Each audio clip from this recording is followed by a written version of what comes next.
سيدي الإمام لا يكبر في الصدقة لا يسلب في الثمان السنة يطب في الساقة سيدي الإمام لا يكبر في الصدقة لا يسلب في الثمان السنة يطب في الساقة يتقنطر ومام الرنا في الأولية يتقنطر ومام الرنا في الأولية يوسف سيف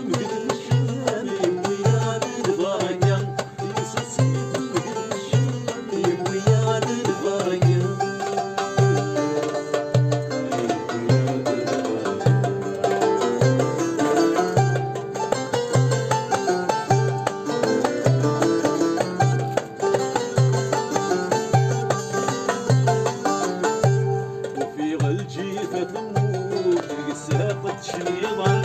الصبوين بغرفشو يتفيركون في الزريصغان وفي غلجيفة النور ساقط شيضان الصبوين بغرفشو يتفيركون في الزريصغان ولا مين سلطفروت زاد سنب من ظروفان ولا مين سلطفروت زاد سنب من ظروفان يسلاني ومجد النطر ولا ركب للغمان يسلاني ومجد